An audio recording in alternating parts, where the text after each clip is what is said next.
là, merci de cet accueil, et voilà, merci d'être là si nombreux. Alors, je vais vous parler en effet de robustesse, ça, vous aviez vu ça dans le titre, mais en fait, je vais commencer avec cette photo. Vous voyez, c'est un petit, ouais, c'est bon. Cette photo-là qui montre une ville où tout se passe bien. Hein, on a même plutôt envie d'y aller, à vrai dire. Hein, c'est pas la montagne, mais voilà, on a quand même, c'est plutôt accueillant. Ça illustre bien le monde dans lequel on est, où c'est un monde en continuité. Le monde stable, où finalement c'est la paix éternelle, hein, quelque part. Bon, ben, dans cette ville, du jour au lendemain, il peut se passer ça. C'était Valence, en Espagne.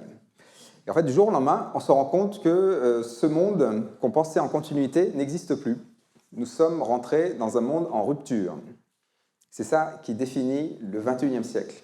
La continuité, on construit des projets en continuité en pensant le monde stable, alors que nous rentrons dans un monde instable, en pénurie chronique de ressources, avec des ruptures, pour des raisons climatiques, etc. Alors, quelles sont les causes, hein, finalement, de ce monde en rupture? En fait, on peut assez rapidement se rendre compte qu'on est dans un monde qui est optimisé, voire sur-optimisé. On a mis l'accent sur la performance, sur l'optimisation. Donc là, voilà, j'ai mis deux exemples, là, de l'optimisation électronique, numérique, de l'optimisation dans un lotissement. Et en fait, on est dans un moment comme ça d'optimisation. Alors l'optimisation, c'est très simple. Quand on optimise très fort, on fragilise très fort. Et donc, il y a des exemples. Ici, je vous prends l'exemple des Landes en 2022. Les méga-feux qu'il y a eu dans les Landes. Alors là, en fait, ce qu'on voit, c'est des arbres qui sont alignés donc pour optimiser la récolte du bois. Mais en fait, quand on fait ça, on fait aussi d'aligner les arbres comme ça. En fait, c'est des autoroutes pour le feu. Et bah, du coup, on a fragilisé des fonctions de la forêt en optimisant la récolte du bois. C'est aussi des autoroutes pour les pathogènes. Hein, et donc, ça marche à tous les coups. Alors, avant que j'aille plus loin, il faut peut-être bien que je définisse les termes. Quand je parle de performance, la performance, c'est la somme de l'efficacité et de l'efficience. Efficacité, atteindre son objectif. Efficience, avec le moins de moyens possible. Donc ça, c'est la définition du contrôleur de gestion, hein, donc je ne prends pas trop de risques, hein, c'est la définition la plus mainstream de la performance. Donc quand on est performant, on atteint son objectif avec le moins de moyens possible, et donc ça veut dire qu'on se canalise. Et donc dans un monde qui change tout le temps, c'est évidemment extrêmement fragile. Et donc ça, voilà, on le voit. Alors il y a plein d'exemples qui montrent qu'on est dans ce monde-là. Le Covid, pensez à la crise Covid, voilà, vous n'avez pas oublié. La crise Covid, c'est un moment en fait où un virus banal, SARS-CoV-2, c'est un virus du rhume, pour le dire rapidement, enfin un peu plus carabiné, mais c'est un virus assez banal. Par contre, ce qui n'était pas banal, c'était le substrat. C'est nous, les humains, en fait. On avait suroptimisé à peu près tout, hypermobilité, optimisation des hôpitaux, etc.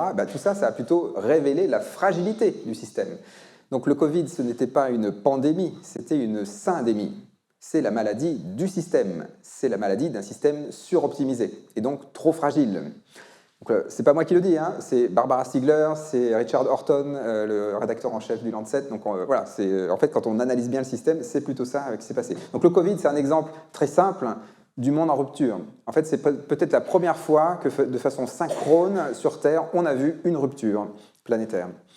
Et donc, il ne faut pas se tromper, la crise Covid, ce n'est pas une crise passagère, c'est la bande-annonce du monde qui vient. Il y aura de plus en plus de ruptures. Ça, tout le monde est d'accord là-dessus, que ce soit le GIEC, l'IPBES, la CIA, le FSB, le Forum économique mondial, on rentre dans un monde en rupture.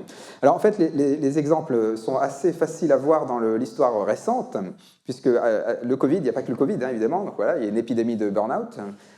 Ça, c'était le symptôme d'un monde qui est en surchauffe de performance, très clairement. Mais il y a plein d'autres choses, il y a des choses complètement anecdotiques. Une pénurie de moutarde, parce qu'il y a une sécheresse au Canada. C'est là qu'on voit la fragilité du système, quand même. Mais il y en a plein d'autres. Porsche qui ne peut plus faire de voiture parce qu'il y a une usine qui produit une pièce pendant un an. Voilà, il perd 1 à 2 milliards d'euros. On a le Suez, une bourrasque, un bateau dans un canal, et c'est 12% du commerce maritime international qui est bloqué pendant des jours et des entreprises qui sont impactées pendant des mois. CrowdStrike, l'été dernier, une entreprise de cybersécurité, qui est un monopole pour Windows, et donc quand CrowdStrike fait une mauvaise mise à jour, voilà, on a tous les systèmes Windows qui plantent. Donc on est vraiment, enfin je veux dire tous les jours, hein, vous pouvez y aller, hein, ça n'arrête pas, hein, donc c'est assez facile à voir. Alors du coup, voilà, on arrive à cette nouvelle norme de la polycrise. Donc là, je prends le petit graphe du Forum économique mondial de Davos, hein, pour vous dire que vraiment c'est ubiquitaire, voilà, tout le monde est d'accord là-dessus. Donc on arrive dans ce monde en réseau d'interaction qui en fait est en train de faire l'expérience de la polycrise. Polycrise, c'est un des mots-clés qui vient le plus souvent. Alors du coup, si on prend ça au sérieux, bah, si on est dans un monde de la polycrise, un monde fluctuant, il va falloir habiter ce monde fluctuant. Donc en fait, c'est ce que je propose avec ce petit bateau-là. C'est en fait, on endosse le fait scientifique. Le monde fluctuant, ce n'est plus une hypothèse, ce n'est plus une prédiction, c'est du vécu. Nous vivons le monde fluctuant. Donc la première question à se poser au XXIe siècle, c'est comment habiter le monde fluctuant. Alors pour habiter ce monde fluctuant, c'est une nouvelle donnée, hein, quelque part, si je vous le dis un peu brutalement, on est en train de quitter le néolithique. Le néolithique, hein, c'est quand les humains voulaient contrôler la nature. Quand on invente l'agriculture, la domestication, la sédentarisation, on s'installe et on prend possession, on contrôle notre environnement. Bah, aujourd'hui, on a tellement contrôlé la nature qu'on est en train de perdre le contrôle. Et donc on est dans ce moment où on a perdu le contrôle, et donc il va falloir habiter le monde en ayant perdu le contrôle. Si vous voulez, les fluctuations, il est trop tard pour les éviter, hein. Ça va fluctuer comme ça pendant un siècle ou deux. Donc de toute façon, c'est une donnée, donc il va falloir vivre dans ce monde-là. Alors comment on fait? Alors c'est là où le biologiste peut être pertinent, c'est que les êtres vivants, en fait, ça fait des millions d'années qui vivent dans un monde fluctuant, et donc ils ont développé des recettes, des lois. Ce qui a été sélectionné au cours d'évolution, c'est finalement des êtres qui sont capables de passer les fluctuations sur des millions d'années. Il y a 700 millions d'années, hein, la Terre, c'était une boule de neige. Il n'y avait que quelques endroits où il y avait de l'eau liquide. Ça veut dire, donc il y avait des êtres vivants à l'époque. Hein. Ils n'étaient pas aussi complexes qu'aujourd'hui, hein, c'était plutôt des unicellulaires, mais quand même, ils ont traversé ça. Donc en fait, tout ça s'est enregistré dans l'histoire évolutive de la vie, et donc il y a des solutions pour habiter le monde fluctuant. Alors allons-y, c'est quoi ces solutions du monde vivant? Alors la première chose qu'on voit tout de suite quand on regarde les êtres vivants, et qu'on les regarde bien, en fait on voit que c'est un réseau d'interactions. Voilà, le vivant, ça densifie, ça multiplie les interactions. Vous pouvez penser à votre propre corps, hein, vous savez que vous trimballez 1,5 à 2 kg de bactéries tous les jours. En fait, vous êtes des écosystèmes ambulants. Je suis un écosystème ambulant. Alors, je ne prends pas l'exemple du corps humain, là, je prends une symbiose encore plus connue, hein, c'est celle des symbioses entre les racines et les champignons, entre les arbres et les champignons. Vous savez, hein, si vous grattez la terre, hein, que vous tombez sur les racines des arbres, les radicelles, vous allez tomber sur des petites radicelles blanches. En fait, elles ne sont pas blanches, les radicelles. C'est le manchon de champignon qu'il y a autour de la radicelle qui est blanc.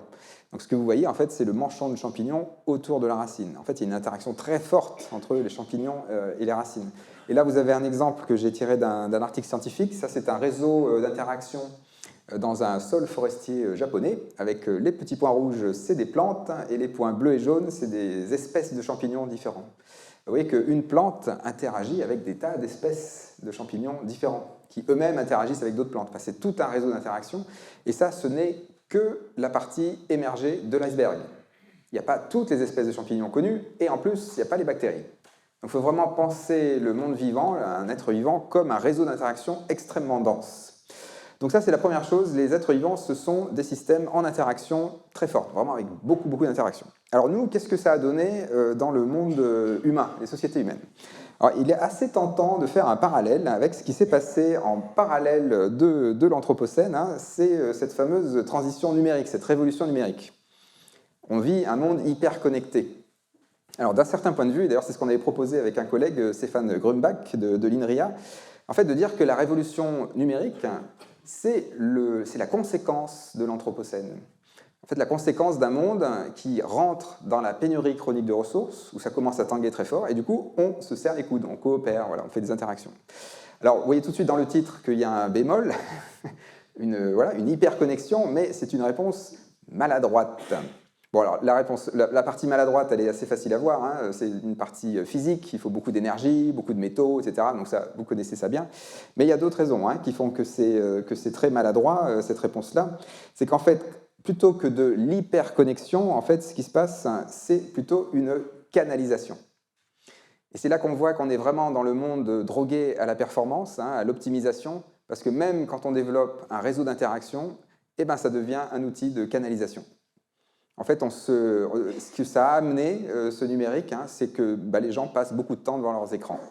Et en fait, se sont canalisés devant un canal d'information. Vous savez qu'on peut interagir d'autres façons que devant un écran. Hein. Là, par exemple, on interagit différemment. C'est incroyable, mais maintenant, il faut même le dire, hein, qu'on peut interagir sans écran, sans numérique. C'est aussi possible. Hein. C'est possible. Donc ça, c'est de la canalisation. Et donc, en fait, c'est assez incroyable, mais cette hyperconnexion qui pourrait ressembler comme ça de loin à de la coopération, une forme de symbiose, ou comme ça, on prend des tas d'informations de partout. Il y a une partie positive hein, là-dedans. Hein. Mais on l'a en fait transformé en un outil de canalisation qui devient de la dérive sectaire. Et donc là, évidemment, alors je prends l'exemple de Black Mirror, hein, qui est pratique pour ça. L'épisode de Nosedive, là, où en fait, c'est pas de la science-fiction, hein, ça c'est ce qui se passe actuellement, évidemment. Hein. Donc quand on met de l'évaluation numérique, là vraiment on canalise, et là on commence à faire de la toxicité.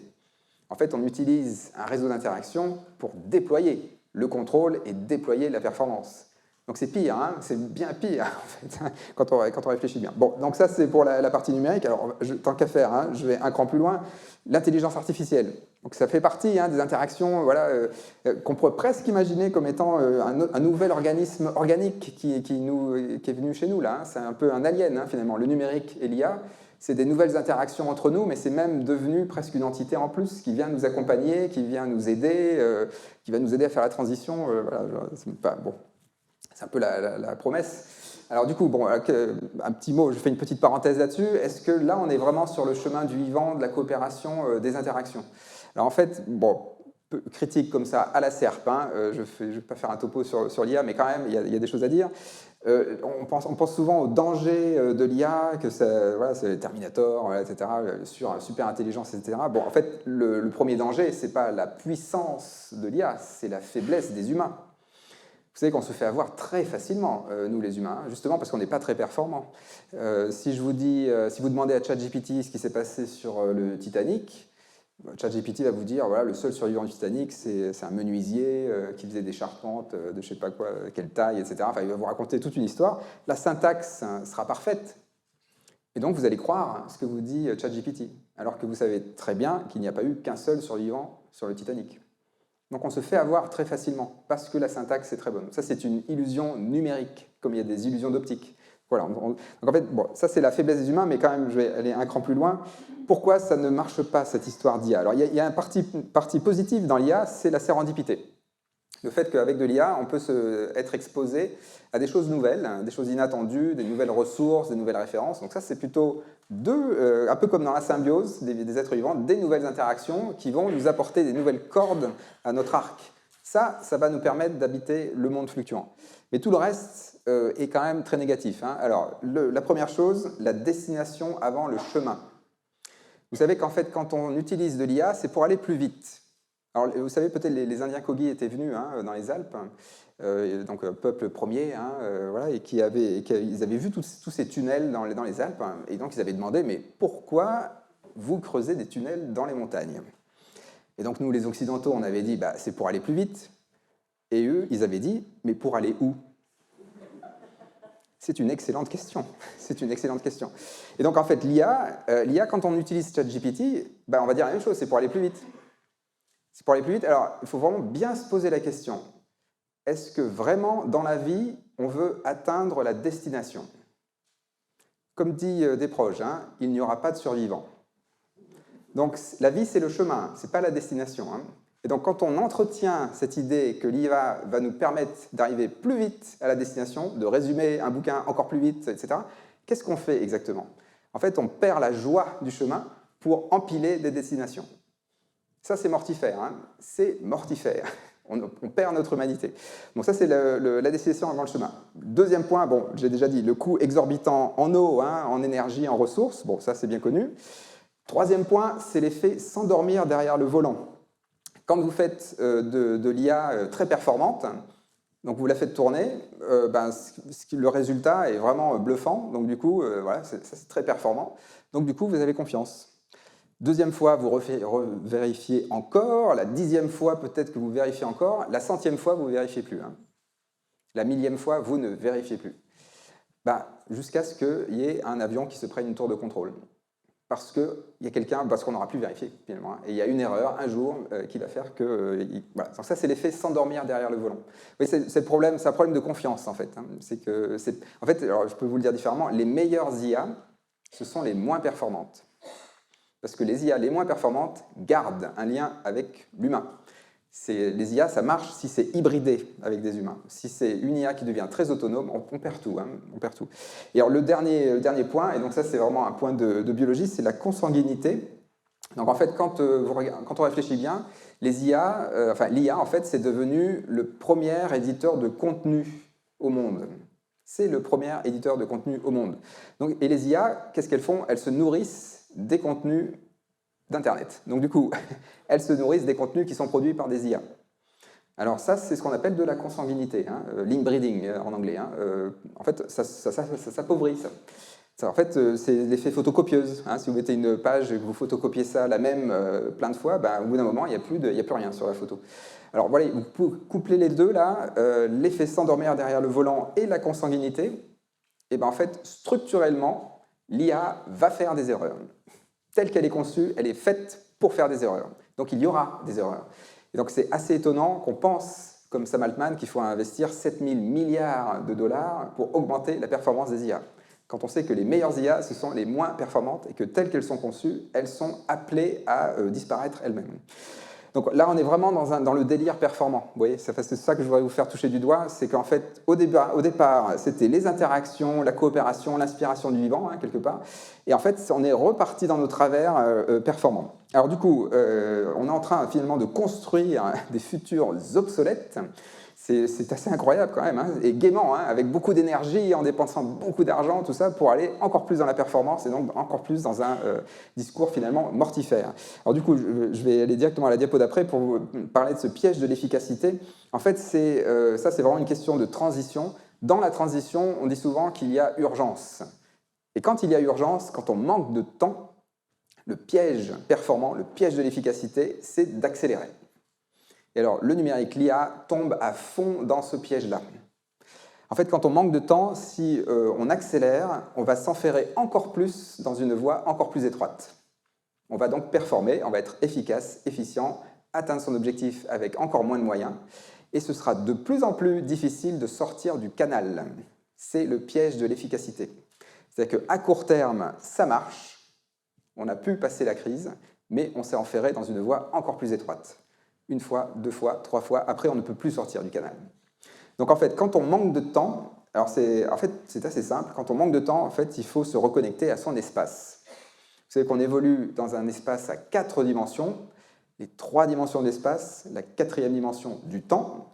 Si on manque de temps, il faut se reconnecter à son espace. Et donc quand on relie bien la coopération dans le monde vivant, le réseau d'interaction, eh ben, c'est exactement ça que font les êtres vivants. Ils se reconnectent à leur espace. Ils ne font pas de la coopération pour accélérer. Et, vous voyez, ça c'est la première leçon du vivant. C'est beaucoup d'interactions pour se reconnecter, pour s'ancrer dans son territoire. Ça, c'est voilà, le premier point. Mais c'est un peu léger, à vrai dire, parce que, et c'est pour ça que je remets la question, parce qu'en fait, ça ressemble un peu à faire la farandole. Hein. Finalement, les humains, là, on va tous se connecter, et puis voilà, tout va bien se passer. Hein. Finalement, on va passer le monde fluctuant. Est-ce que c'est suffisant de faire des tas d'interactions dans son territoire? Est-ce que c'est suffisant? Eh bien non, ça ne suffit pas, et du coup, il faut aller à l'étape d'après, vraiment aller au fond de ce que c'est qu'un être vivant. Que font les êtres vivants avec toutes ces interactions? Eh bien en fait, ils font quelque chose d'assez incroyable. Les êtres vivants construisent de la robustesse. Et voilà le mot qui sort. Alors la robustesse, c'est quoi? La robustesse, c'est maintenir le système stable malgré les fluctuations. Maintenir le système stable malgré les fluctuations. Ça, c'est la définition physique de la robustesse. Donc, si vous voulez un exemple de système robuste vivant, c'est le roseau. Le roseau, il est stable malgré les fluctuations du vent, par exemple. Et puis, à plus long terme, la robustesse, c'est maintenir le système viable malgré les fluctuations. Donc, le roseau, il pousse, il grandit, mais il est capable d'encaisser des vagues, des changements de salinité, des choses comme ça.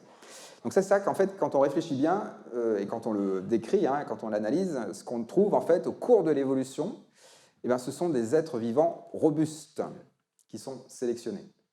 Les êtres vivants qui ne sont pas robustes ont été décagnés par l'évolution, par définition. S'ils ne sont pas robustes, ils ne sont plus là pour en parler. Donc tout ce qui nous entoure, ce sont des êtres robustes, y compris notre corps, nous sommes robustes. Vous savez, une chose toute simple, hein, vous pouvez faire 15 jours de jeûne. Bon, il n'y a pas grand monde qui l'utilise, hein, cette capacité-là, mais nous sommes tous capables de faire 15 jours de jeûne. Bah ça, c'est quand même une capacité de robustesse. Hein. On est capable de vivre des fluctuations nettement plus fortes que ce qu'on vit actuellement. Alors, la robustesse du vivant, quand je dis ça, en fait, j'ai tout dit et j'ai rien dit, hein, parce que évidemment que dans un monde fluctuant, il faut être robuste. Enfin, c'est par définition, c'est la définition de la robustesse. Donc, dans un monde fluctuant, on va développer la robustesse. Ce qui est plus intéressant, évidemment, c'est de savoir comment font les êtres vivants pour être robustes. Et ben, c'est là que c'est assez joyeux, finalement. Et puis là, je vous le dis très tranquillement, parce que maintenant, ce que je vous raconte là, on en est sûr, de la molécule à l'écosystème. On l'a démontré pour des réseaux de neurones, pour des réseaux métaboliques, pour les réseaux de l'immunité, pour les réseaux des écosystèmes. Enfin bon, je ne fais pas toute la liste, mais c'est toujours vrai. Donc qu'est-ce qu'on trouve? Eh bien, en fait, on trouve que les êtres vivants sont robustes parce qu'ils ne sont pas performants. Au premier rang. Et en fait, ils sont robustes avant d'être performants. Alors c'est là que, évidemment, vous voyez que c'est autre chose. Hein. Ce n'est plus du tout des êtres vivants qui nous disent en fait on fait comme vous, mais en plus on est robuste. Hein. Non, c'est vraiment autre chose. Ils nous proposent un contre-modèle. C'est le contraire de nous, sociétés humaines, qui en fait on s'est laissé happer par le culte de la performance, par l'addiction à la performance, par le piège de l'efficacité. C'est ça qui nous a happés. Ben, là, les êtres vivants nous disent non, nous c'est la robustesse. Alors, du coup, comment ça marche? Donc, en fait, si vous disséquez un système vivant, donc n'importe lequel, hein, à peu près, bah, vous allez tomber sur ces valeurs-là, ces principes, ces lois. Donc, alors, chez les êtres vivants, inefficacité. Il n'y a pas d'objectif. Le vol de la mouche, voilà, pas d'objectif. L'évolution darwinienne, elle est aveugle, on ne sait pas où on va. Voilà. Donc, il n'y a pas d'objectif. Hétérogénéité. Regardez les lignes de vos mains droite, main gauche, ce n'est pas les mêmes. Si vous aviez un microscope et que vous regardiez vos cellules, ce ne sont pas du tout les mêmes. C'est très erratique entre votre main droite et votre main gauche. Bon, en fait, beaucoup d'hétérogénéité, dans la biodiversité, beaucoup d'incertitudes, beaucoup d'aléas. C'est ce qu'on appelle la biologie stochastique. Donc tout ce qui est aléatoire en biologie, il y en a vraiment énormément des processus qui sont purement aléatoires. Il y en a vraiment énormément. Hein.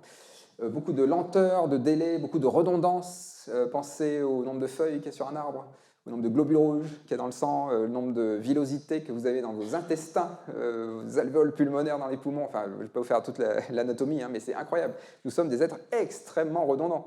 Et une bactérie, c'est pareil, hein, elle a une forte redondance moléculaire. Hein. Donc en fait, il y a des redondances à tous les niveaux. Hein. Donc ça, voilà, bah, c'est clairement pas performant. L'autre chose, c'est l'incohérence. En fait, il y a beaucoup de contradictions internes dans les systèmes. En fait, c'est quand on est... en fait, il faut penser souvent aux systèmes sociaux, c'est plus facile. Hein. Un système qui est très cohérent dans le monde social, c'est quoi? Bah, c'est une secte. Une secte, c'est très cohérent. Tout le monde se connaît, on n'a même pas besoin de parler parce qu'on sait exactement ce que pense l'autre. On est tous d'accord avec le gourou. Bah, des systèmes très cohérents, ils sont très rigides et ils cassent. C'est ça, hein, la transfermeture, hein, entre parenthèses. Hein. C'est qu'on a l'impression de se transformer, mais en fait, on reste toujours dans la même chose, très cohérent. C'est rigide, c'est rigide, c'est rigide, et un jour, ça casse. Donc les êtres vivants, qu'est-ce qu'ils ont sélectionné au cours de l'évolution? Eh bien, c'est des systèmes de contradictions internes. Donc il y a énormément de contradictions internes dans les systèmes vivants. Donc dans la biologie moléculaire, c'est ce qu'on appelle les incoherent feed-forward loops. Donc c'est des boucles incohérentes qui en fait rendent le système très souple. Ça amortit les chocs. Bah, cette souplesse interne, elle nécessite des contradictions internes, et ça, de façon systémique, en fait, c'est ça qui permet au système vivant de résister aux fluctuations extérieures. Ou si je vous le dis différemment, le meilleur bouclier contre les fluctuations extérieures, ce sont les fluctuations intérieures. Si vous voulez creuser ça, c'est la loi des variétés indispensables de HB. Enfin bon, si vous voulez creuser. Mais c'est très bien démontré. Hein. Première loi de la cybernétique aussi. Alors, et dernier point, c'est l'inachèvement. Les êtres vivants sont inachevés parce que quand ils sont achevés, ils sont morts. Donc en fait, tant qu'on est vivant, on est inachevé. On n'arrête pas de se régénérer. Voilà, vos cellules sont plus jeunes que vous. Hein. Voilà, on est dans ce monde-là. Donc en fait, si je fais la liste, hein, voilà, et c'est pas exhaustif, mais c'est grosso modo ça. Ce que vous voyez en fait, c'est que ce qui construit le vivant, ce sont des contre-performances. Le vivant n'a pas d'objectif. Et il consomme énormément de ressources. Il gâche énormément de ressources. Tout ça, ça consomme énormément de ressources. Donc il faut vraiment arrêter avec cette idée que le vivant, c'est un modèle de sobriété, un modèle d'économie. Ce n'est pas vrai. C'est juste un système qui fuit énormément. Il y a énormément de fuites dans le monde vivant. Pensez à la chaîne alimentaire. Hein. À chaque étape de la chaîne alimentaire, on perd 90% de l'énergie à chaque fois. Ce n'est pas du tout un système sobre. Hein. C'est pas du tout économe. Par contre, c'est très robuste. C'est très robuste. Et puis, les fuites, c'est très généreux, puisque finalement, ces fuites vont nourrir l'écosystème qui, en retour, va nourrir. Donc, c'est le bière à trois bandes. Donc, c'est vraiment une autre façon de voir les choses. C'est de la robustesse du groupe avant la performance individuelle. Alors, des exemples. Un exemple que je prends souvent et qui est pratique, parce que tout le monde peut s'approprier, c'est la température corporelle. Vous savez, on est à 37 degrés, c'est notre température de croisière. Et puis quand il y a un pathogène qui rentre dans notre corps, une bactérie, un virus, on va monter en température, c'est la fièvre, hein, en tout cas quand c'est un pathogène un petit peu coriace. Alors si moi je mesure les activités métaboliques de vos enzymes, ce que je vais trouver, c'est qu'en général, la température optimale de ces enzymes n'est pas à 37 degrés, elle est à 40 degrés. Ça veut dire qu'à 37 degrés, notre corps fonctionne de façon satisfaisante, ni plus ni moins. Par contre, à 40 degrés, là, votre métabolisme est très performant. Votre métabolisme, hein, parce qu'en général, individuellement, on n'est pas super en forme, mais le métabolisme, là, il tourne vraiment à fond. Votre système immunitaire, en fait, tourne à fond. Hein. Vous voyez le truc, c'est qu'en fait, à 40 degrés, là, vous avez boosté vos défenses immunitaires. Par contre, vous êtes en train de faire un burn-out moléculaire.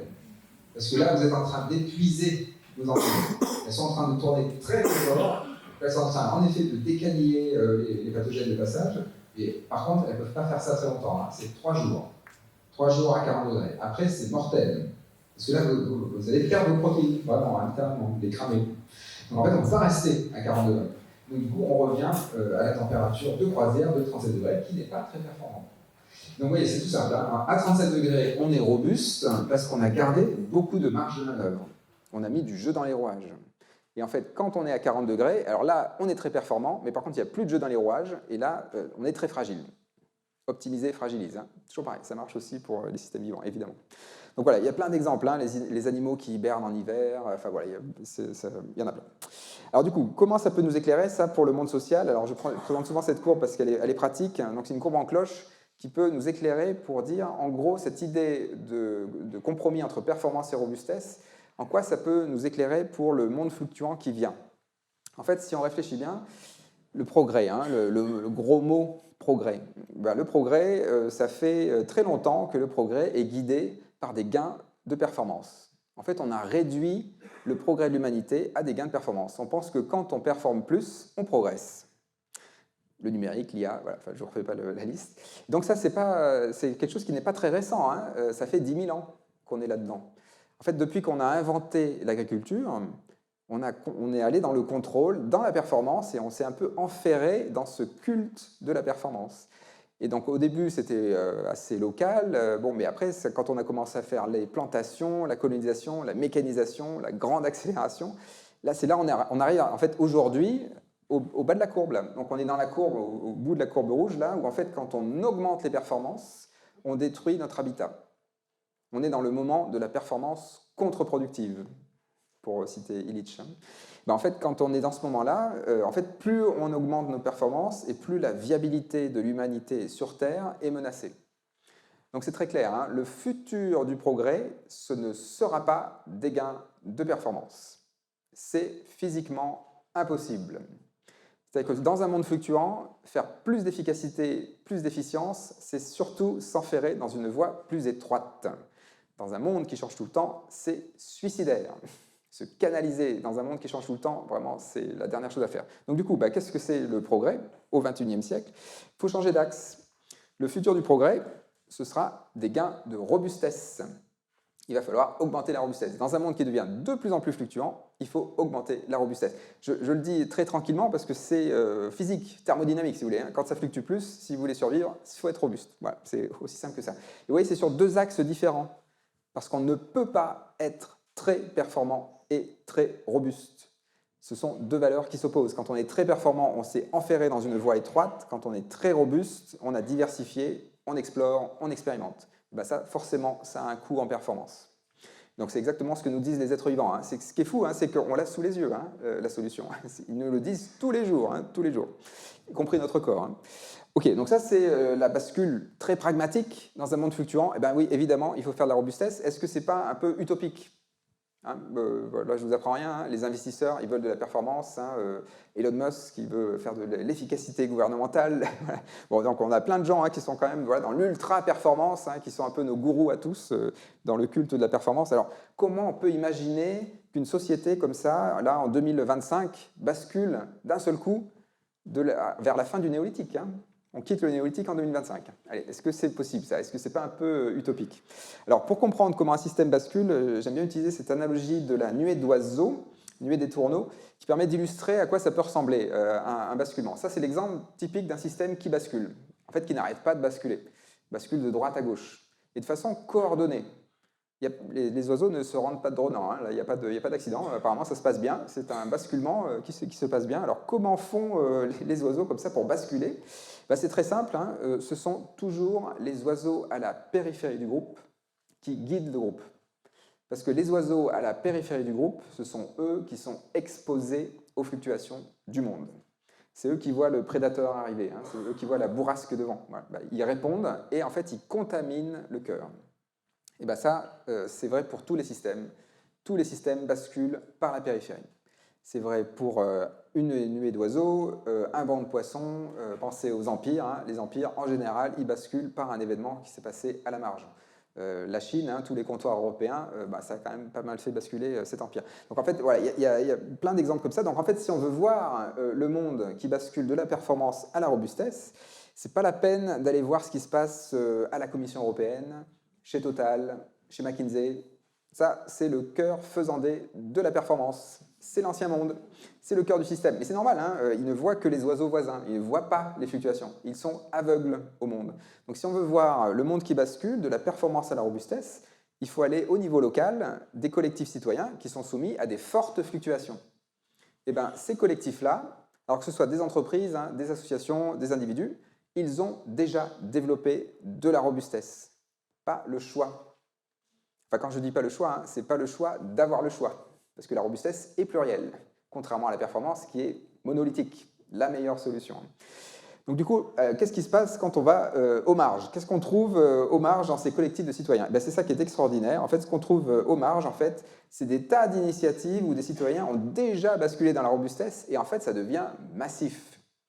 Et ce qui est très joyeux, c'est que ce basculement de la performance à la robustesse, ce n'est pas une utopie, c'est en train d'arriver maintenant.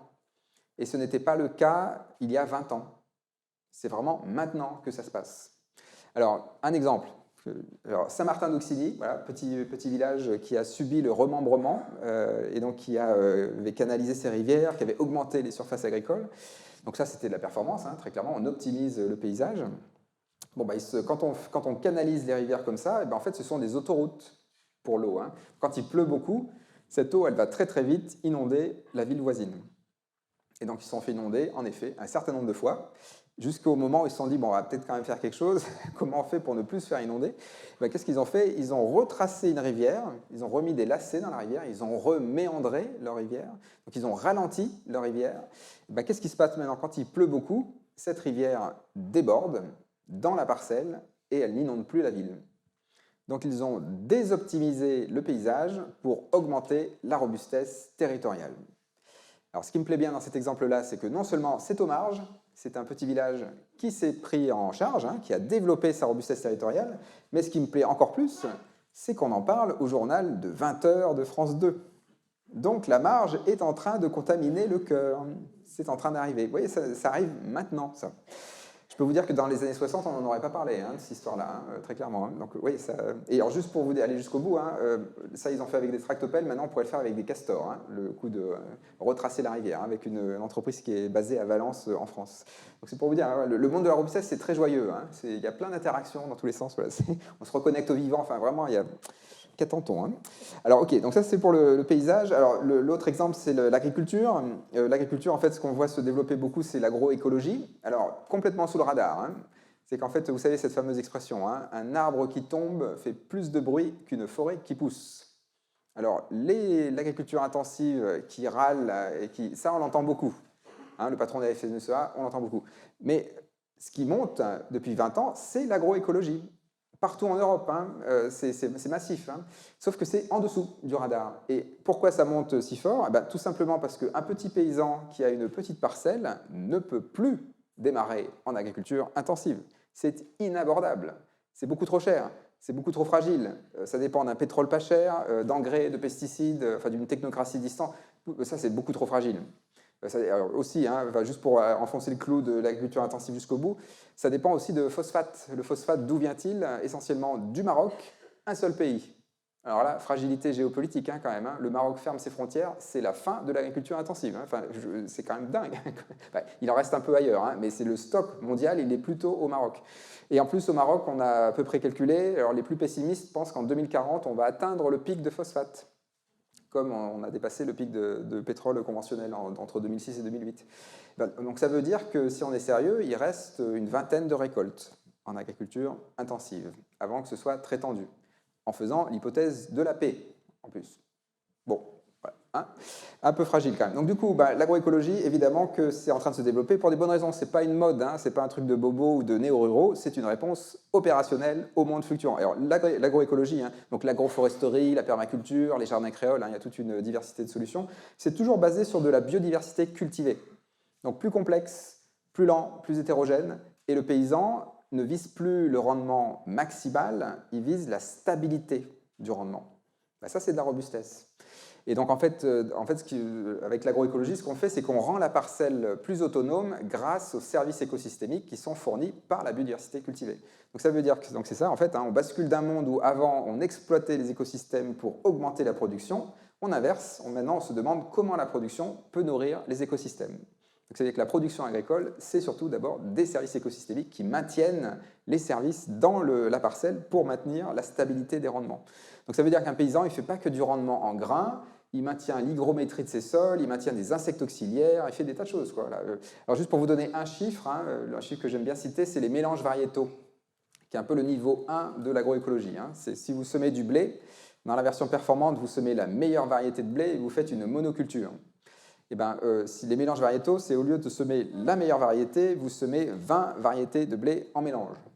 Et donc évidemment que ça a plein d'effets hein, de robustesse au niveau de la parcelle. Les mélanges variétaux, en 2010, c'était 5% des surfaces cultivées en France. En 2020, dans l'Hérault, c'est 40%. 40%. Donc vous voyez, ça bascule très vite. Et c'est pas étonnant que ce soit dans l'Hérault, hein. C'est des petites parcelles soumises à des fortes sécheresses. Hein. Donc voilà, il n'y a pas de secret. Bon, j'insiste pas sur l'agriculture, mais c'est un exemple qui est quand même très inspirant. Un autre exemple, c'est le tout réparable, là qui est certainement plus facile à voir, notamment en ville. Hein. Le tout réparable en ville, avant, c'était un atelier de réparation de vélos. Et c'était à peu près tout. Aujourd'hui, il n'y a plus une seule entreprise qui ne se pose pas la question de la réparabilité de ses produits.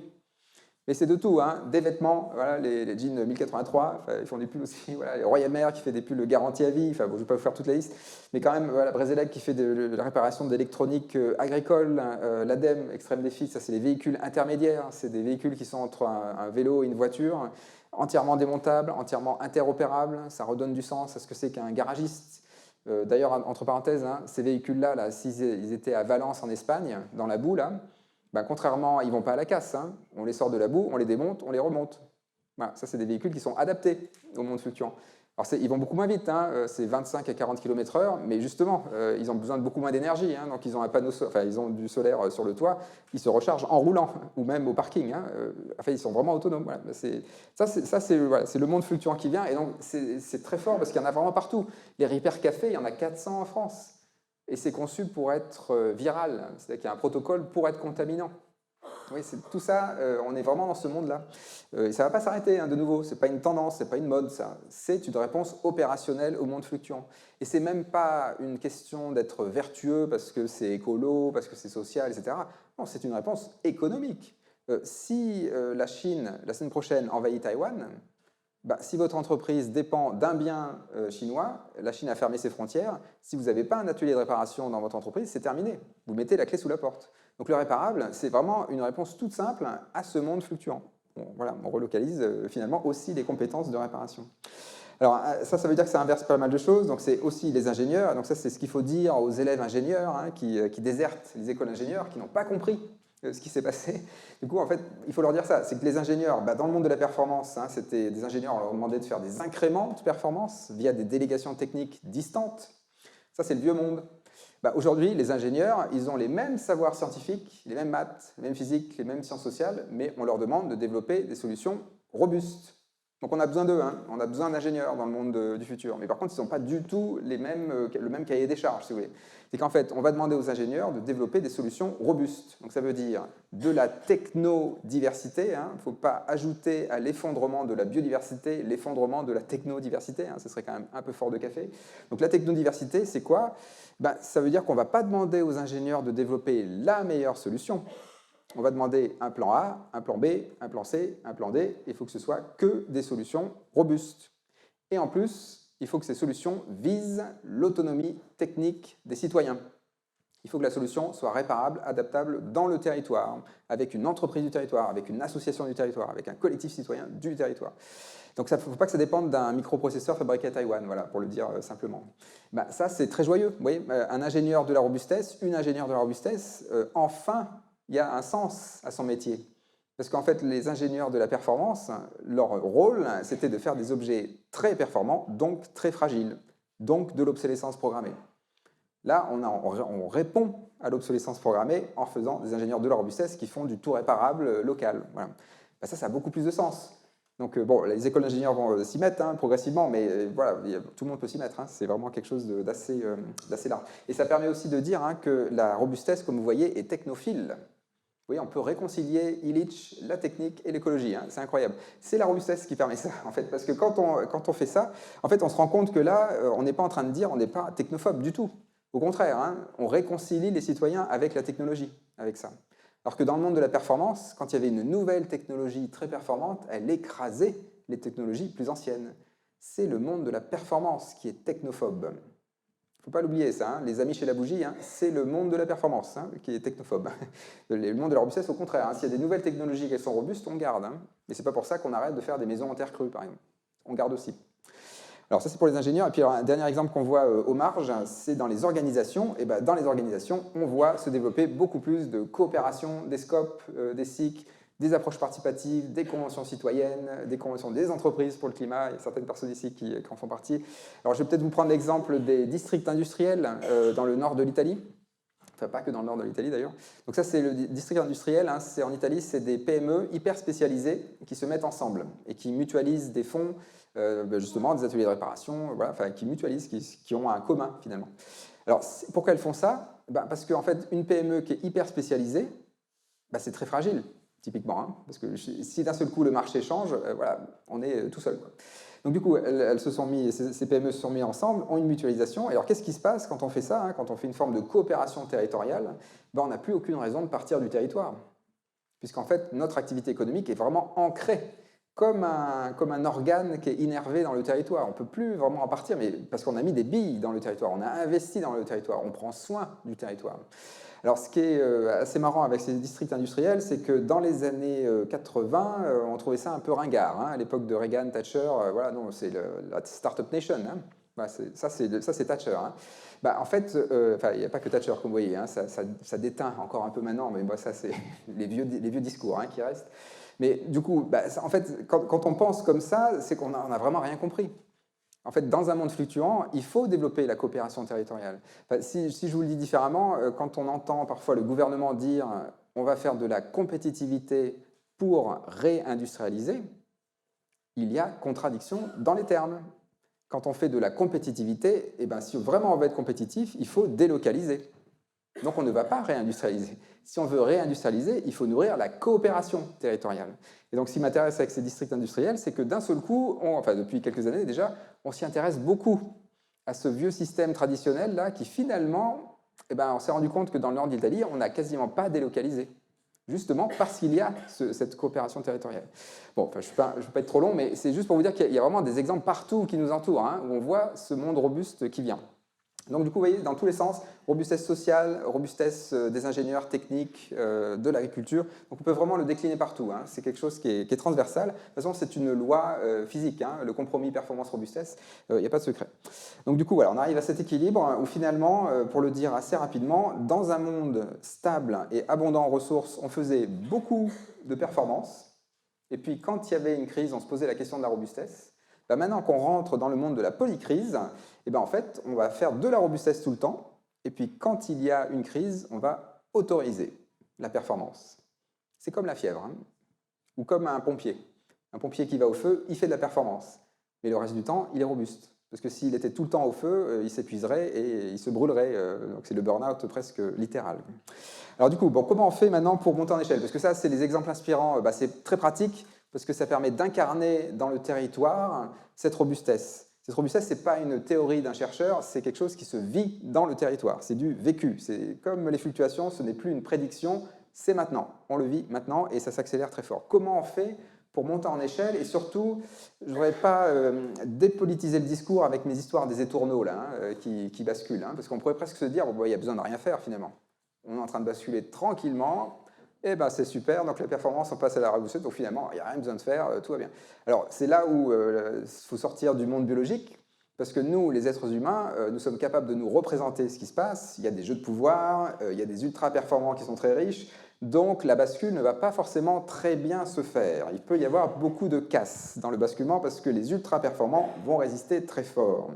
Donc du coup, il y a une vraie question de monter en échelle. Comment on fait pour basculer activement, proactivement, de la performance à la robustesse? Et donc ça, c'est une question politique, au sens noble du terme.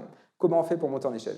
Alors, ce que je vais vous proposer, c'est certainement pas exhaustif et c'est certainement pas une prescription, hein, parce que ça serait bien trop performant, évidemment. Donc, c'est plutôt à co-construire avec tout le monde. Mais c'est quelques clés, disons, pour explorer les possibilités. Alors, quelle est la boîte à outils qu'on peut imaginer pour aller vers ce monde-là, vers le monde de la robustesse? Première chose, vous avez bien compris que ce qui se passe là, ce qui nous arrive, ce n'est pas une révolution technique, c'est une révolution culturelle. Au premier ordre, c'est une révolution culturelle. C'est un changement de mentalité. Dans un changement culturel comme ça, il faut utiliser les mots. C'est pour ça que je passe un petit peu de temps à définir les mots, parce que c'est ça qui permet de faire la révolution culturelle. Quand on reste flou sur les termes, hein, vous savez, c'est le mainstream performant qui revient. Donc il faut être très clair sur les mots, et du coup, il ne faut pas non plus hésiter à ringardiser la performance. Tous les jours, on a des exemples de personnes, de projets ultra performants qui sont ultra fragiles, complètement inadaptés au monde fluctuant qui vient. Et donc, en fait, là, vous avez un exemple, Javier Milei, donc, voilà, qui veut sabrer les services publics à la tronçonneuse. Hein, donc, toujours pareil, hein, la performance et la violence, hein, ça va souvent avec, hein, parce que la canalisation, c'est violent toujours. Donc, ben, voilà, là, on le voit. Et donc, on voit le résultat, hein, la pauvreté qui commence à augmenter très fort en Argentine depuis que Javier Milei est élu. Mais il y a plein d'autres exemples. Hein, voilà, l'exemple que je cite souvent, c'est Elon Musk qui veut aller sur Mars. Hein, Aurélien Barraud en parle mieux que moi. C'est un projet de mort. Hein, c'est vraiment aller sur une planète morte. Mais quel est ce projet ? Ça n'a vraiment aucun sens. C'est même pas la peine de discuter des aspects techniques du projet. Ça n'a aucun sens. Quitter une planète vivante pour aller sur une planète morte. Mais pourquoi même on investit 1 euro sur ce projet-là? Enfin, bon, en tout cas, voilà. Ringardiser la performance, ça veut dire que c'est vraiment la partie culturelle. Il faut en parler quasiment tous les jours. Et tous les jours, vous avez des exemples dans les médias, dans les discussions de performance. Et donc, vous pouvez y aller. Hein. Et donc, du coup, évidemment, alors ça ne suffit pas, il faut aussi construire la robustesse. Alors, du coup, comment on fait pour rentrer dans le monde de la robustesse et pour, en fait, s'acculturer au monde fluctuant? Le problème des humains, finalement, c'est qu'on pense plutôt le monde comme étant stable par défaut. Si vous voulez, tous les jours, le soleil se lève. Hein. Donc, on a l'impression que voilà, on est dans un monde stable. Moi, ce n'est plus vrai. Enfin, ça n'a jamais été vrai, mais là, c'est de moins en moins vrai. Donc, du coup, comment on fait pour en fait, se représenter le monde fluctuant? Il y a un outil qui est les stress tests. Voilà. Générer la crise dans sa tête. Donc, en fait, c'est des jeux, c'est des scénarios où on fait bouger les paramètres de son organisation. Donc, que ce soit, de nouveau, hein, une entreprise, une association, une collectivité territoriale, on fait bouger les paramètres et en fait, on voit comment ça répond. Donc, ça veut dire, hein, un test, hein, c'est l'année prochaine, le pétrole est 30% plus cher. C'est pas du jamais vu, hein, ça, hein, donc ça peut arriver. Un autre, c'est donc la Chine qui envahit Taïwan, voilà, la Chine qui ferme ses frontières. Qu'est-ce que ça donne pour nous? Un autre exemple, c'est un virus informatique, hein, le Covix, qui va éteindre Internet pendant 6 mois. Qu'est-ce que ça change à nos activités, hein? Plein d'autres, hein, une inondation dans le territoire, enfin vous pouvez imaginer des tas de choses, quoi. Donc ça, alors, la métropole de Lyon a fait un jeu qui s'appelle Tumult, justement, pour tester ces stress tests pour les entreprises. Donc en fait, il commence à y avoir des jeux qui sortent, hein, vous voyez, ça dit des choses, ça aussi, hein. Le monde fluctuant, on commence à le développer, voilà, avec des jeux. Et en fait, quand vous jouez sérieusement à ces jeux-là, à ces scénarios-là, eh ben, votre réponse, ce sera systématiquement d'augmenter les marges de manœuvre. En fait, vous allez développer votre robustesse. Si vous le faites sérieusement, hein, évidemment, hein, si vous endossez le fait que vraiment c'est des scénarios crédibles, vous allez augmenter les marges de manœuvre. Et en fait, quand il y a une crise qui va arriver, ce sera encore autre chose, hein, une crise que vous n'avez pas prévue, mais vu que vous aurez augmenté les marges de manœuvre, eh ben, vous pourrez passer la crise. Et donc en fait, le stress test, c'est vraiment un moyen de s'acculturer au monde fluctuant et donc en fait de construire sa robustesse territoriale. Alors, une autre question qu'on peut se poser, voilà, c'est de questionner les questions. Donc ça, c'est plus pour les aspects justement de technologie, hein. En fait, très souvent, on a des tas d'idées et bien souvent, on apporte les meilleures réponses aux mauvaises questions. C'est le grand classique. Donc là, bon, j'en ai pris quelques-uns qui étaient quand même assez égratignés, mais donc en fait, comment on fait, voilà, pourquoi questionner les questions d'abord? En fait, ça c'est très classique. Dans le monde de la performance, hein, vu que c'est de l'efficacité, de l'efficience, on passe beaucoup de temps sur les réponses, sur les business plans, sur les stratégies, sur les organigrammes, mais qu'est-ce qu'on passe comme temps là-dessus? Et donc vraiment, c'est des réponses brillantes à des très mauvaises questions, hein. Ça, c'est vraiment un très très grand classique. Donc du coup, comment on fait dans le monde de la robustesse? Eh ben, on passe beaucoup plus de temps sur les questions. Donc c'est plus lent, voilà, c'est plus hétérogène, c'est plus incohérent. Quand on passe plus de temps sur les questions, en fait, qu'est-ce qu'on fait? En fait, on fait passer un test de robustesse à ces questions. En fait, il faut dire une chose très simple, c'est que quand on a identifié un problème, quand on a identifié un projet, ce n'est pas le bon. Voilà, nous ne sommes pas très performants. Notre cerveau, on n'est pas des supercomputers ou je ne sais pas quoi, donc on n'est pas très bon pour ça. Donc du coup, en général, on n'identifie pas la bonne question. Et donc si on part de ce principe-là, il faut se faire aider. Et donc il faut ralentir son cerveau pour pas qu'il aille trop vite à la réponse. Alors comment on peut faire? Alors, une façon simple de faire, hein, c'est de présenter le problème, la question, à des personnes très distantes. Un anthropologue, un boulanger, une ballerine, voilà, des gens qui vraiment n'ont rien à voir avec le secteur. Et en fait, quand vous faites ça, vous allez devoir rentrer dans l'imaginaire de ces personnes-là. Et donc votre problème, vous allez un peu le colorer pour le mettre dans cet imaginaire-là. Ben, vous allez voir, même si ces personnes-là ne vous disent pas un mot, si vous le faites 10 fois, à la fin, ce ne sera pas le même problème. Parce qu'en fait, vous aurez avancé dans votre réflexion. En fait, vous aurez verbalisé votre problème. Tant qu'on ne verbalise pas, en fait, nos pensées sont un peu éthérées, hein. Donc, il faut vraiment verbaliser les choses. Et donc là, c'est un vrai test de robustesse sur votre problème. Et puis, il y a un moment, vous repassez un cycle de 10 personnes, comme ça, là, 10 autres personnes encore, et au bout de 10 fois, c'est toujours le même problème, c'est toujours la même question. Ben là, ça y est, là, vous avez un problème, une question qui est stable malgré les fluctuations. C'est une question qui est robuste. Eh bien, c'est celle-là à laquelle il faut répondre. Ça ne sert à rien de répondre à la question qui n'est pas stabilisée, parce que c'est la mauvaise question. C'est les questions robustes auxquelles il faut répondre. Donc, il faut passer plus de temps sur les questions. Et donc, vous voyez, ce n'est pas performant, parce qu'on a l'impression de perdre son temps, hein, de passer comme ça des cycles de questionnement, on n'a toujours pas de réponse, et il y a urgence en plus. Eh bien non, c'est exactement ça qu'il faut faire, hein. Donc c'est la phrase d'Einstein, hein. Si j'avais 1 heure pour résoudre un problème, je passerais 55 minutes sur la question, 5 minutes sur la réponse. Voilà. Et en plus, c'est plus joyeux, hein, parce qu'on rencontre les gens. Toujours pareil, hein, la robustesse, c'est les interactions, hein, c'est beaucoup plus intéressant. Ok, alors les questions. Autre chose qu'on peut faire, hein, pour monter en échelle, c'est un audit interne de robustesse. Tester la robustesse du territoire, de l'association, du collectif. Donc un audit interne de robustesse, hein, c'est l'anti-McKinsey. Donc c'est en gros lister les contre-performances, mais ne pas les évacuer, les valoriser. En quoi les contre-performances ajoutent du jeu dans les rouages, dans l'organisation, et en quoi ça permet d'augmenter la robustesse de l'organisation. Et donc en fait, on va sortir du catéchisme performant de ces dernières décennies. C'est fini avec le zéro stock, c'est fini le flux tendu. Tout ça, c'est de l'optimisation adaptée à un monde stable et abondant en ressources. C'est complètement dépassé dans un monde en pénurie chronique de ressources et fluctuant. Donc en fait, évidemment qu'on fait du stock, hein. L'exemple, c'est les Guérande, hein. Ils ont 6 ans de stock de sel. Andros, ils ont 2 ans de pommes congelées. Alors la partie congelée, c'est pas terrible, mais 2 ans de pommes. Ça, c'est voilà, un monde qui a compris qu'on allait passer avec des fluctuations. Et donc, vous voyez, il y a plein de choses qu'on peut faire. Hein, voilà, donc la diversité, la polyvalence, tout ça, ça fait partie, hein, évidemment, de la robustesse. Peut-être que je vais vous donner un exemple, c'est sur le délai. Le délai, dans le monde de la performance, ce qu'on veut, c'est le délai le plus court. Et ben, dans le monde de la robustesse, on veut le délai le plus fiable. Ça veut dire que ce délai, pour qu'il soit plus fiable, il faut qu'il soit plus long.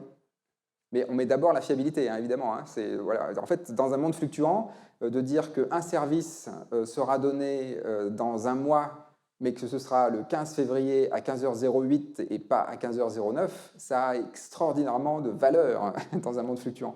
La fiabilité du délai, ça a beaucoup plus de poids que de dire je peux te livrer en 4 jours au lieu de 5 jours. Ça, finalement, c'est très secondaire. Voilà, donc c'est un exemple. Puis vous voyez aussi, il y a 2 mots là. Dans le monde, donc le monde stable, abondant en ressources, hein, le monde de la performance, on prévoit. On peut prévoir, parce que le monde est stable. Dans un monde incertain, instable, en pénurie chronique de ressources, on ne prévoit pas, on se prépare. On change de verbe. Donc on se préparer, hein, c'est presque le contraire de la prévision. Parce que se préparer, ça veut dire qu'on laisse des tas de projets possibles. Voilà, il y a des plans A, des plans B, des plans C, etc. Donc on explore, on expérimente. Voilà, on change de mot. Voilà. Audit interne de robustesse. Le numérique, j'ai parlé du numérique. Alors du coup, qu'est-ce qu'on fait avec ce numérique, avec cette IA là, hein, qui est là et qui va rester hein, faut pas, voilà, le monde de la robustesse n'exclut pas hein, le numérique. C'est toujours un partenaire. Bah, du coup, alors, je vous ai dit pour l'IA, voilà, c'est des IA pas très performantes qui permettent l'hybridation avec les humains. Et là, c'est intéressant parce qu'on peut jouer sur la sérendipité, avoir accès à d'autres informations. Ça, c'est plutôt positif. Pour le numérique, eh ben, en fait, il y a une initiative qui est très inspirante. Alors là aussi, c'est au marge. Hein. C'est une association qui s'appelle le Comité humain du numérique. En fait, c'est une association qui, à Bruxelles, a résisté à une politique de Bruxelles qui voulait remplacer tous les guichets sociaux physiques par des guichets numériques. Ben, quand on fait ça, ça veut dire que des personnes qui ont besoin de services sociaux viennent avec un téléphone portable pour scanner des QR codes. Alors, c'est plus performant. Hein. Voilà, quand vous scannez le QR code, vous avez accès à 1 milliard d'informations qu'un humain ne peut pas donner. Hein. Ça, oui, évidemment, c'est plus performant de ce point de vue-là. Mais par contre, est-ce que c'est pas un peu fragile, cette histoire-là? Enfin, je vous remets le Covix, là, 6 mois sans Internet. Ça va être compliqué hein, avec les guichets numériques. Et puis surtout, si on est vraiment passé au guichet numérique, ben, les personnes qui voulaient travailler pour les services sociaux partent. Parce que faire scanner des QR codes, ce n'est pas du tout stimulant, hein, c'est le poinçonneur des lilas, hein, enfin, c'est la même chose hein, finalement. Donc on va perdre des compétences, on va se dépendre d'une technocratie distante, hein, tout ça pour des services sociaux. Donc ils ont résisté. Alors du coup, qu'est-ce qu'ils ont fait? Ben, en fait, ils ont écrit le code du numérique. Donc c'est un code, en fait, c'est toutes les lois revisitées à l'ère du numérique. Donc vraiment toutes les lois, et on se dit, ben, le numérique est là, on ne veut pas l'évacuer, mais par contre, il faut qu'il soit au service des humains, et pas l'inverse. Et donc, ça veut dire, par exemple, qu'il faut tout doublonner. Il y a un service physique, il y a un service numérique, mais il n'y a pas qu'un seul service numérique. Dans la santé, hein, évidemment, voilà, pareil. Pas que du numérique, pas que de la téléconsultation. Voilà, ça, c'est assez basique. Hein, mais bon, voilà. En fait, le code numérique, donc ça vient de sortir, hein, c'est en septembre. Hein, je vous invite à aller voir, c'est un travail de 3-4 ans, et c'est assez remarquable. Hein, quand même. Et donc, vous voyez, ça vient des marges. Hein. C'est pas venu de la ville de Bruxelles, ça. Ok, alors, autre chose qu'on peut faire dans son territoire, c'est une cartographie. Cartographie du territoire, en fait, c'est si on prend au sérieux cette question de robustesse et de monde fluctuant, eh bien, ça veut dire que dans son territoire, il faut identifier d'où vient tout. D'où vient l'eau, d'où vient l'énergie, d'où viennent les ressources, d'où viennent les fournitures. Si vous faites une recherche sur Google, quel est le data center qui tourne? Et si c'est une recherche fondamentale, est-ce que c'est pas un peu fragile? Ouais. Donc, quand vous faites cette cartographie, vous allez tout de suite identifier les points faibles. Les points faibles, c'est les endroits où il n'y a pas de redondance. Et donc, qu'est-ce que vous allez faire? Vous allez ajouter de la redondance dans les endroits où il y a des points faibles. Et alors, la façon la plus élégante d'ajouter de la redondance, eh ben, c'est d'utiliser les services écosystémiques du territoire pour ajouter ces redondances. Et donc, c'est exactement ce qu'a fait Pocheco, voilà, petite boîte qu'on cite souvent dans le milieu écolo, qui fait des enveloppes près de l'île. Ben, ils ont utilisé les plantes, notamment, du terrain, hein, du foncier, pour ajouter des services. Donc, par exemple, les plantes dépolluent les effluents des machines. Ça produit de la biomasse, ça fait une deuxième source d'énergie. Ils ont des collaborations avec les pompiers du coin pour récupérer des essaims d'abeilles sauvages qui pollinisent les vergers avec qui ils nourrissent les employés. Enfin, vous voyez le truc. Ça, c'est beaucoup de redondance, beaucoup d'hétérogénéité, d'incohérence aussi, au service de la robustesse territoriale. Mais vous voyez, c'est là où en fait on fait le lien avec la biodiversité. C'est que la biodiversité, c'est pas seulement de s'occuper d'une orchidée sauvage voilà, un peu perdue, endémique ou je ne sais pas quoi. C'est vraiment faire un partenariat avec la biodiversité, qu'elle participe à l'activité économique du territoire, vraiment en lien, se reconnecter au vivant totalement. Donc voilà, la cartographie du territoire, alors ça prend un peu de temps, hein, mais ça vaut vraiment le coup de le faire, hein, parce que c'est là qu'on voit vraiment les points de faiblesse. Hein, et donc pour développer sa robustesse, c'est évidemment indispensable. Bon, je vous donne c'est un peu éclectique, hein. Enfin, j'ai bientôt fini ma litanie de boîtes à outils. Ben, c'est que des petits outils, hein, donc après vous pouvez picorer évidemment là-dedans. Alors ça c'est la santé commune, donc si vous voulez la robustesse, si la robustesse c'est le vocabulaire, la santé commune c'est la grammaire. En fait, pour un territoire, comment on décline la robustesse dans son territoire, en fait, il faut considérer cette pyramide-là. Ça, c'est la pyramide qu'on a en tête dans le monde de la performance. En fait, quand on développe des projets dans un monde stable et abondant en ressources, en général, on pense qu'il faut que chaque projet ait une solide fondation économique. S'il y a une bonne fondation économique, alors il y aura du lien social. S'il y a du lien social, dans le temps qui nous reste, on s'occupera de l'environnement. C'est un peu ça la pyramide actuelle. Alors cette pyramide-là, quand on réfléchit bien, elle n'a aucun sens. Elle n'a aucun sens parce que la base de la pyramide, c'est l'économie. Et l'économie, c'est une abstraction mathématique. Donc cette pyramide s'écroule, hein. Il n'y a pas de base physique à cette pyramide. En fait, cette pyramide, elle ne s'écroule pas parce que sous l'économie, il y a, en fait, c'est pas marqué là, mais sous l'économie, il y a une brique avec des ressources abondantes et pas chères. Du pétrole, des métaux, des ressources naturelles. Et donc le rôle de l'économie, c'est de gérer l'abondance des ressources. Donc alors en biologie, hein, on appelle ça un parasite. C'est ce que font les parasites, hein. Ils exploitent l'abondance des ressources. Et puis ça marche à tous les coups. Au bout d'un moment, soit les ressources s'épuisent, pénurie chronique de ressources, et donc là, ça s'arrête, ou alors il y a des externalités négatives. Le milieu devient trop pollué, trop acide, voilà. Donc du coup, ça ne marche pas non plus. Donc du coup, qu'est-ce qu'on fait? Et bien du coup, on bascule. Et donc dans le monde robuste, la première chose à faire pour tout projet, c'est d'abord le soin au milieu naturel. C'est la fondation de tous les projets. Le soin au milieu naturel. Si on prend soin des milieux naturels, alors ça créera du lien social. S'il y a du lien social, alors ça créera des modèles économiques. Et là, l'économie est à la bonne place. L'économie ne doit pas être la contrainte d'entrée, ce doit être le produit de sortie. Il faut absolument que l'économie soit dans le social. Enfin, c'est fou de dire qu'on a pu imaginer qu'on pouvait mettre la société dans un modèle économique.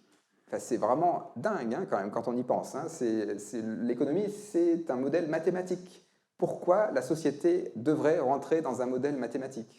C'est quasiment du von Neumann, hein, remplacer les humains par des robots. Hein, enfin, on est quasiment là-dedans. Hein, donc là, voilà, on bascule. Donc vous voyez, j'ai mis deux phrases en dessous là, qui presque résument toute ma conférence finalement. Dans le monde stable, abondant en ressources, dans les années 80, hein, qui était finalement déjà pas vraiment en abondance de ressources, mais on était encore dans l'illusion de l'abondance des ressources, on se posait la question de l'impact de nos activités sur l'environnement. Ça, c'est complètement dépassé comme approche. C'est une posture descendante, comme si nos activités allaient changer l'environnement.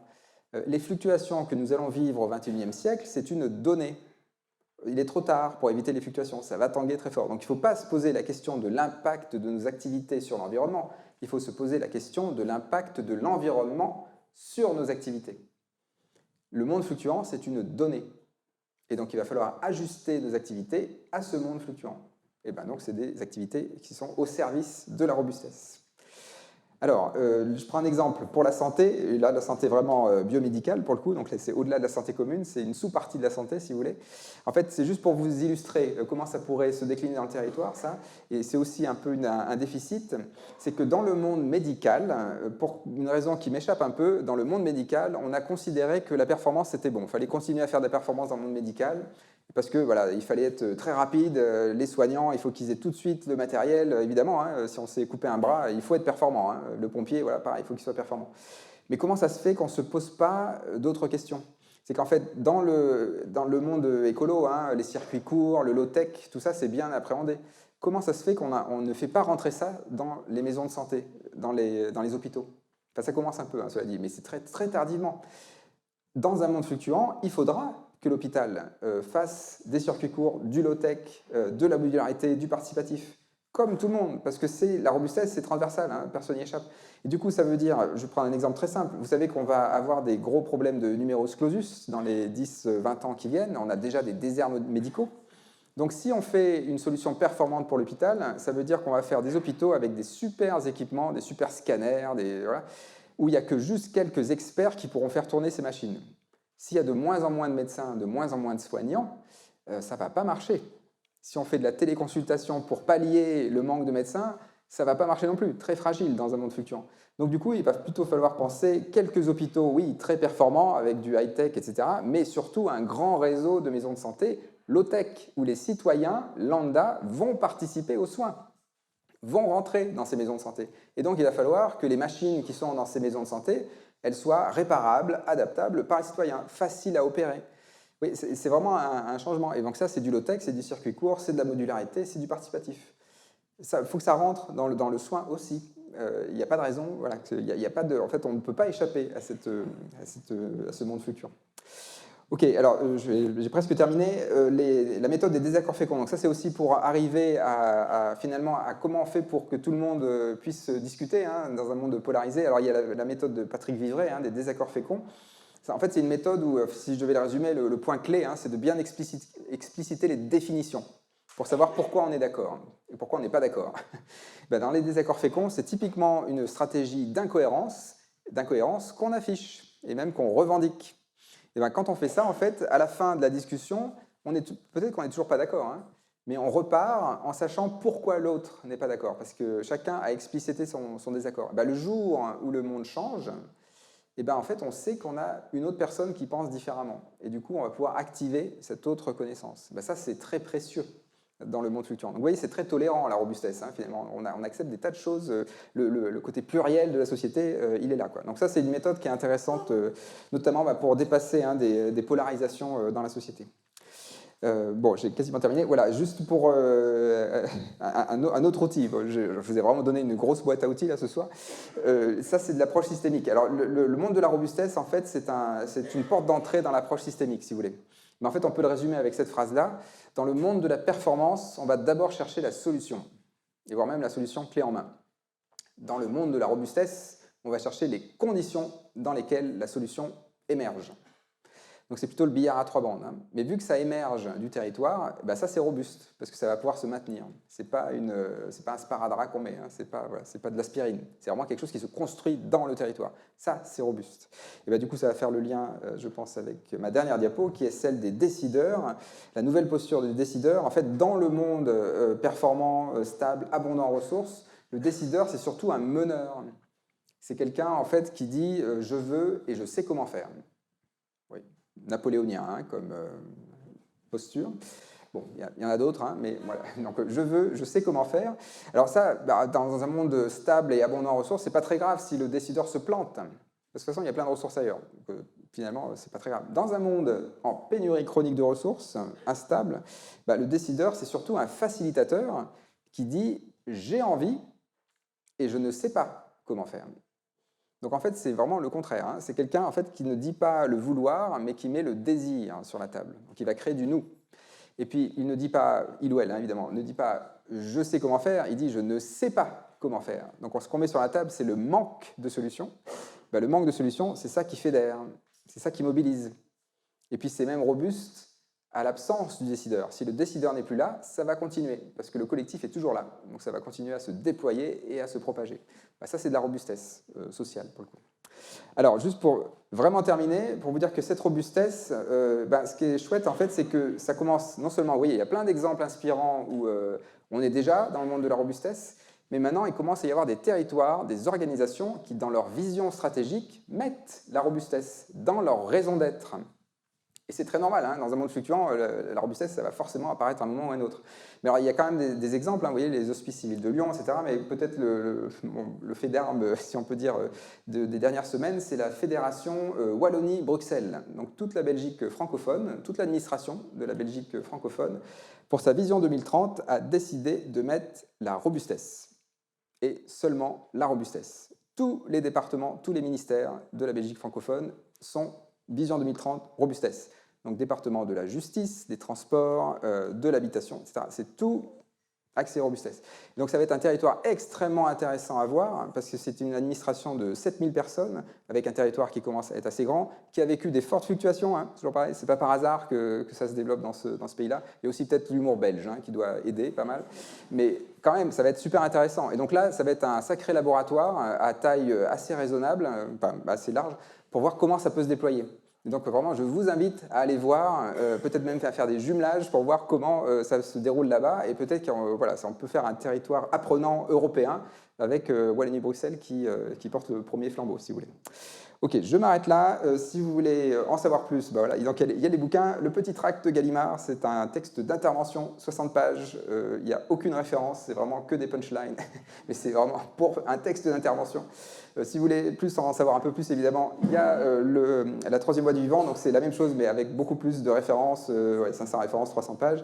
De l'incohérence, c'est plutôt sur la polarisation sociale et à quel point nous avons besoin d'incohérence pour refaire du dialogue social, refaire de la démocratie, du débat contradictoire, voilà, donc sur l'incohérence. Le manifeste pour les santé communes, la petite pub pour le MOOC Sator, construire la robustesse. Donc c'est un cours qui est de 10 heures, 20 fois une demi-heure, hein, qui permet d'explorer la question de la robustesse dans ses différentes dimensions. Et Sator, d'ailleurs, c'est une super plateforme où vous pouvez trouver des tas d'autres ressources sur l'eau, sur la comptabilité environnementale, etc. Enfin, donc il y a plein de sujets, n'hésitez pas à faire un tour.